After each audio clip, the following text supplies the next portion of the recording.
కవిత ఆరోపణలపై స్పందించని హరీష్ రావు సమయం వచ్చినప్పుడు చెప్తాను అంటూ వెల్లడి.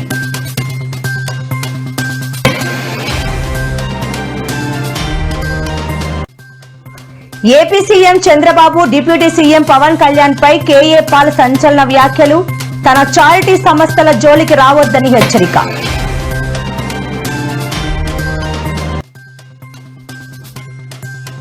జగన్ అసెంబ్లీ సమావేశాలకు రాకపోతే త్వరలో పులివెందులకు బై ఎలక్షన్ స్పష్టం చేసిన రఘురాం కృష్ణంరాజు.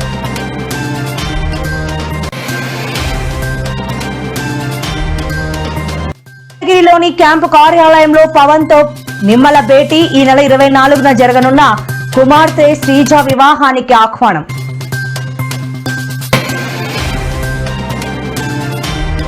వినాయకుడి మండపం వద్ద రగడ. మంత్రి కోమటిరెడ్డి ప్రసంగాన్ని అడ్డుకున్న బీజేపీ నేతలు.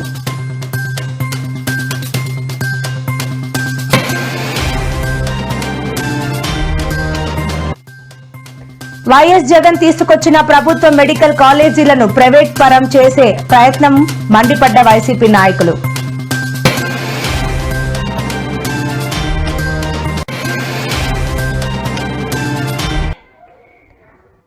మాజీ ఎమ్మెల్సీ కవిత బీఆర్ఎస్ నేత హరీష్ రావుపై సంచలన ఆరోపణలు చేసిన సంగతి తెలిసిందే. కాళేశ్వరంలో హరీష్ రావు అవినీతికి పాల్పడ్డారని, తమ కుటుంబాన్ని చీల్చడానికి కుట్ర చేస్తున్నారని ఆరోపించడంతో పాటు సంచలన వ్యాఖ్యలు చేశారు. అయితే ప్రస్తుతం హరీష్ రావు తన కూతురి అడ్మిషన్ కోసం విదేశాల్లో ఉండగా అక్కడ మీడియా ఆయనను కవిత ఇష్యూపై ప్రశ్నించింది. కానీ ఆయన సమాధానం చెప్పలేదు. అయితే ఈ రోజు కాకపోయినా రేపైనా హరీష్ రావు కవిత చేసిన ఆరోపణలకు సమాధానం ఇవ్వాల్సిందే.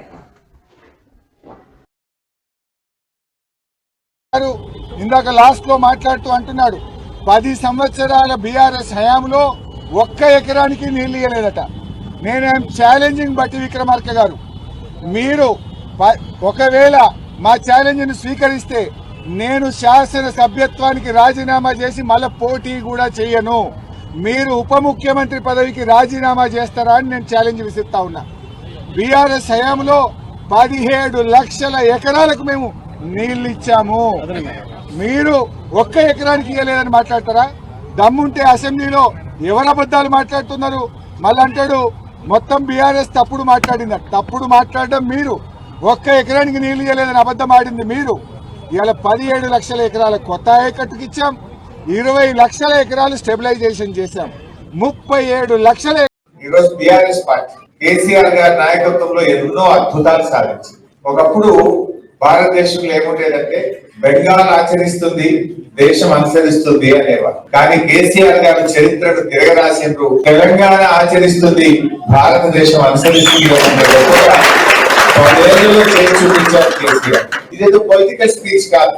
మీరు లాస్ట్ 10 years లో చూస్తే, మీరు గూగుల్లో సెర్చ్ చేస్తే పర్ క్యాపిటల్ ఇన్కమ్ లో మన తెలంగాణ రాష్ట్రం దేశంలో అగ్రగామిలో ఉంటుంది. పర్ క్యాపిటల్ పవర్ కన్సంప్షన్ లో ఇండియాలో మనం టాప్ 2-3 లో ఉంటాం. మన జిఎస్డిపి గ్రోత్ రేట్ లో ఇండియాలో ఏ స్టేట్ కూడా మన దరిదాపుల్లో కూడా జిఎస్డిపి గ్రోత్ రేట్ లో ఉండదు. ఎవ్రీ హౌస్ హోల్డ్, ప్రతి ఇంటికి స్వచ్ఛమైన త్రాగునీరు అందించింది కేసీఆర్ గారు. యాక్చువల్ గా మన ఎలక్షన్ మేనిఫెస్టోలో పెట్టలేదు, కానీ కేసీఆర్ గారు తనకు తానే డెడ్ లైన్ పెట్టుకున్నారు. ఓ రోజు అసెంబ్లీలో మాట్లాడుతూ వచ్చే 3 ఏళ్లలో ప్రతి ఇంటికి త్రాగునీరు ఇవ్వకపోతే మళ్ళీ ఎన్నికల్లో పోటీ చేయము అని చెప్పాడు KCR. Every consumer 24/7 quality power ఒక్క సంవత్సరంలో ఇచ్చి చూపించాడు కేసీఆర్. 60 ఏళ్లలో దాని పని ఒక్క సంవత్సరంలో చేసి చూపించింది బీఆర్ఎస్ ప్రభుత్వం. వాస్తవం పోచారం శ్రీనివాస్ రెడ్డి గారు నిజానికి వారికి లభించిన ప్రాధాన్యత మన పార్టీలో బహుశా 1-2 వేల మీద లెక్క పెట్టదగ్గ సంఖ్యలో మన నాయకులకు దక్కింది. 5 ఏళ్ళు మంత్రిగా, మరొక 5 ఏళ్ళు స్పీకర్ గా, రాష్ట్ర ప్రభుత్వం మన పార్టీ ఉన్నంత కాలం అత్యున్నత స్థాయిలో 10 ఏళ్ల పాటు అన్ని పదవులు కూడా వారు అనుభవించారు. పార్టీ ఓడిపోయిన తర్వాత కూడా పార్లమెంట్ ఎన్నికల ముందు ఆయనకే పెద్దపీట వేసి ఆయననే మరి ఒక 5-6 ముఖ్య సీనియర్ నాయకులతో ఆయన్ని కడేశ్వర్ గారిని, కేశవరావు గారిని, హరీష్ రావు గారిని, నిరంజన్ రెడ్డి గారిని ఇట్లా సీనియర్లతో కమిటీలా వేసి పెద్ద కేసీఆర్ గారు అలాంటి సమీక్షా సమావేశాలు పార్లమెంట్ లో వారీగా నిర్వహించమంటే నిర్వహించాను. అప్పుడు కూడా అందరికంటే ఎక్కువ గట్టిగా మాట్లాడి పోచారు కాదు, ఏం కాదు ఇట్లాంటివి చాలా చూసినాం, తప్పకుండా మళ్ళీ తిరిగి మనం ఒక గోడకి పంతి కొడితే ఎంతైతే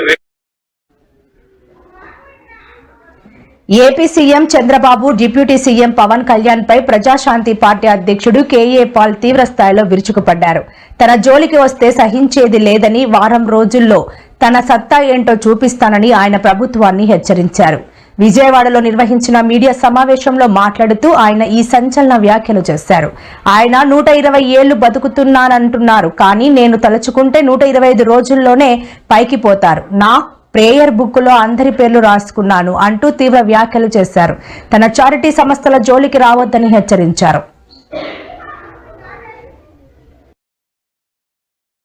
ఏడుస్తున్నాడు ఖజానా ఖాళీ అయిపోయింది.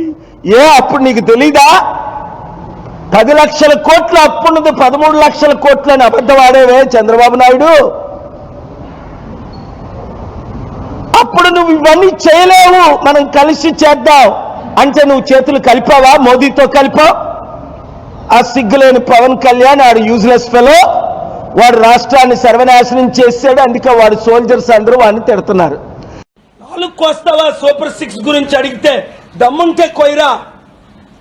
నాతో పెట్టుకున్నాడు ఎవడు మిగల్లా. 7గురిలో 7గురు పోయారు. మీరు ఆలోచించక ముందే నన్ను చంపాలని అందరూ పోయారు. అమెరికన్స్ పోయారు, ఇండియన్స్ పోయారు.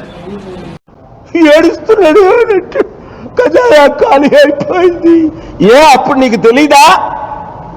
10 లక్షల కోట్ల అప్పున్నది 13 లక్షల కోట్లని అబద్ధం ఆడేవే చంద్రబాబు నాయుడు.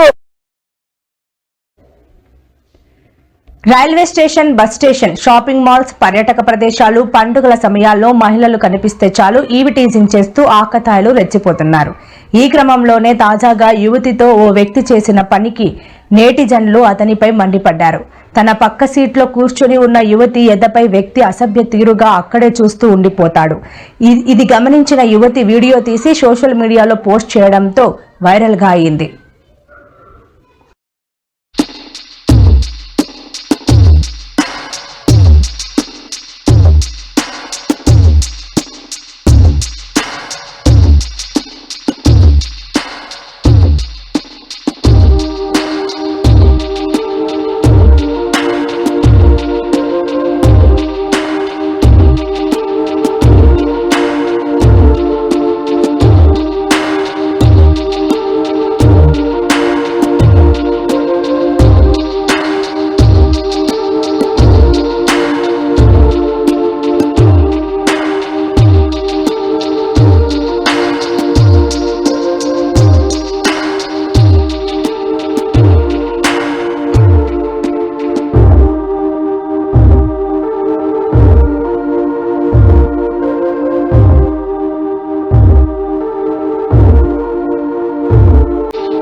విజయవాడ పోలీసులు వైరల్ అయిపోయారు. ఓ మహిళతో అసభ్యకరంగా ప్రవర్తించి సోషల్ మీడియాలో ట్రెండ్ అవుతున్నారు. Traffic constable Srinivas Yadav on డ్యూటీలో ఉండి తప్పతాగి మహిళతో అసభ్యకరంగా ప్రవర్తించాడు. దీంతో ఆమె అతన్ని కాలర్ పట్టుకుని నిలదీసింది. గట్టిగానే చేతులతో బుద్ధి చెప్పింది. దీంతో ఈ గొడవలో జోక్యం చేసుకున్నాడు బీట్ కానిస్టేబుల్ కోటేశ్వరరావు. కానీ పరిస్థితి తీవ్రం కావడంతో ఇద్దరిని బాధినట్లు తెలుస్తోంది. విధుల్లో నిర్లక్ష్యం, క్రమశిక్షణ రాహిత్యం ఈ కింద 2 కానిస్టేబుళ్లను ఇప్పటికే సస్పెండ్ చేయగా నేటిజన్ల రియాక్షన్ నెక్స్ట్ లెవెల్లో ఉన్నాయి.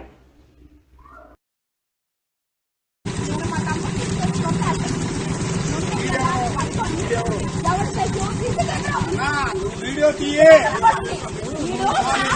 ఉన్న కానిస్టేబుల్ని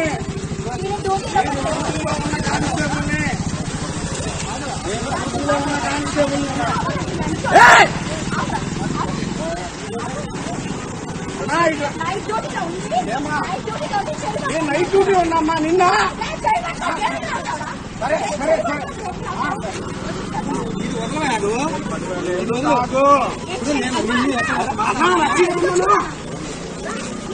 అన్నా పట్టుకో.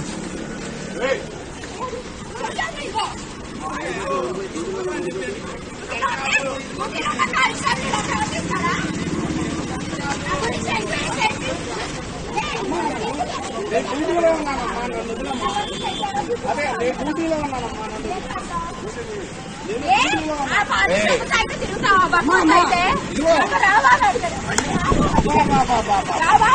అమ్మా అక్కడ 100 మంది ఉన్నారు, 100 మంది ఉన్నారు, సాక్షి 100 మంది ఉన్నారు.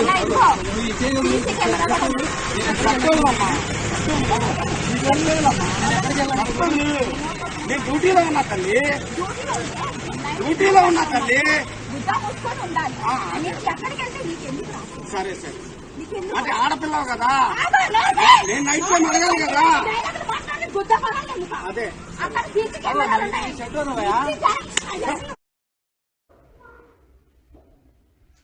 ప్రధాని నరేంద్ర మోదీతో ఏపీ మంత్రి నారా లోకేష్ భేటీ అయ్యారు. కేంద్ర సాయం, పెండింగ్ ప్రాజెక్టులు, కేంద్ర పథకాల అమలు, తాజా రాజకీయ పరిస్థితులపై ప్రధానితో ఆయన చర్చించారు. సుమారు 45 నిమిషాల పాటు ఈ భేటీ సాగింది. రాష్ట్రంలో పెట్టుబడుల ఆకర్షణకు సహకారం అందించాలని ప్రధానిని లోకేష్ కోరారు. ఏపీలో సెమీ కండక్టర్ యూనిట్ మంజూరు చేసినందుకు కృతజ్ఞతలు తెలిపారు. రాష్ట్రంలో ఐటీ ఎలక్ట్రానిక్స్ పరిశ్రమల స్థాపనకు చేయూత అందించాలని విజ్ఞప్తి చేశారు. కోట్లాది పేద మధ్యతరగతి ప్రజలకు ఉపశమనం కలిగించిన ప్రధాని మోదీకి మంత్రి లోకేష్ కృతజ్ఞతలు తెలిపారు.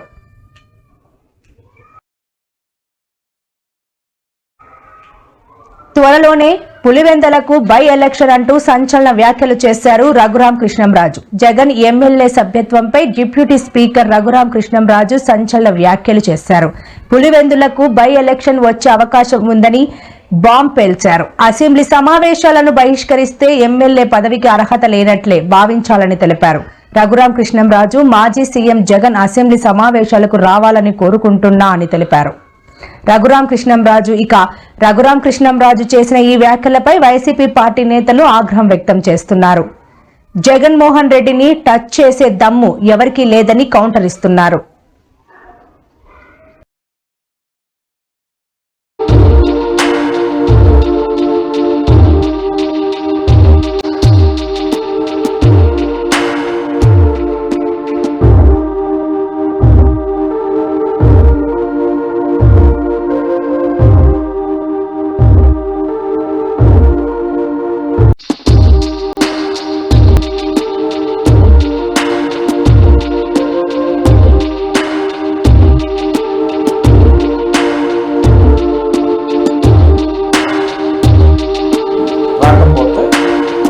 ఏం చేయక్కర్లా, ఎవరు ఏం చేయక్కర్లా.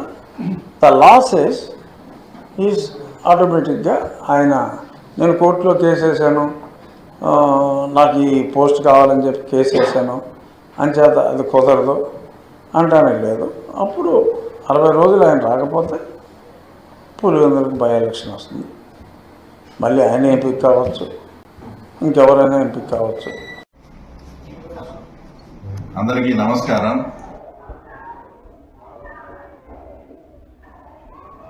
వినాయకుడి నిమజ్జనానికి వెళ్లి నదిలో కొట్టుకుపోయిన వ్యక్తికి సంబంధించిన షాకింగ్ వీడియో వైరల్ గా మారింది. హరిద్వార్ లో వినాయకుడిని నిమజ్జనం చేసే క్రమంలో గంగా నదిలో అదుపు తప్పి నిఖిల్ గుప్తా పడిపోయాడు. అక్కడ ఉన్నవారు సాయం కోసం అరుస్తుండగానే నీటిలో కొట్టుకుపోయాడు ఆ వ్యక్తి. ఈ సమాచారం అందుకుని ఎస్డీఆర్ఎఫ్ సిబ్బందితో గాలింపు చర్యలు చేపట్టారు పోలీసులు. ఈ తరుణంలోనే ఈ సంఘటన వినాయక నిమజ్జన వేడుకలో ప్రజలలో కలకలం రేపింది. అధికారులు ప్రజలను నదీ ప్రవాహానికి దగ్గరగా వెళ్లకుండా సురక్షితంగా ఉండమని హెచ్చరిస్తున్నారు.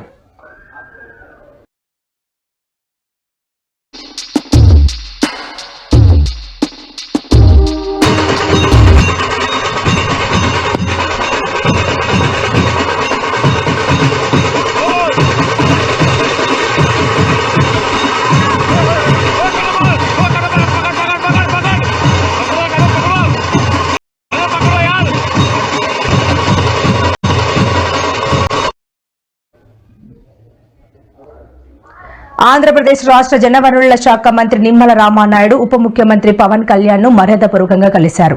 తన కుమార్తె వివాహానికి హాజరు కావాలంటూ పవన్ ను స్వయంగా ఆహ్వానించారు.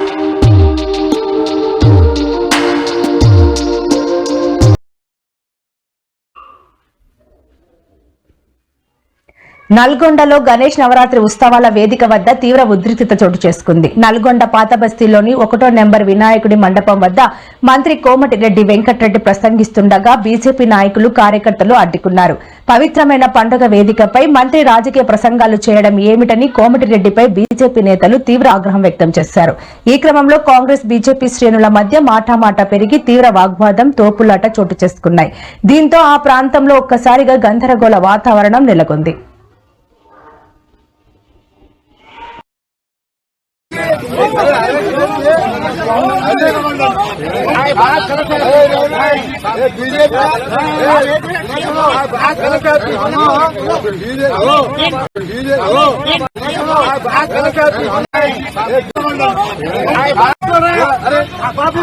ప్రజారోగ్యాన్ని చంద్రబాబు అమ్మడానికి పెట్టారు. ఈ వైఎస్ జగన్ తీసుకొచ్చిన సంస్కరణలను చంద్రబాబు అమ్మేస్తున్నారు. మెడికల్ కాలేజీలను ప్రైవేటీకరణ చేసే దరిద్రపు చరిత్ర చంద్రబాబుది.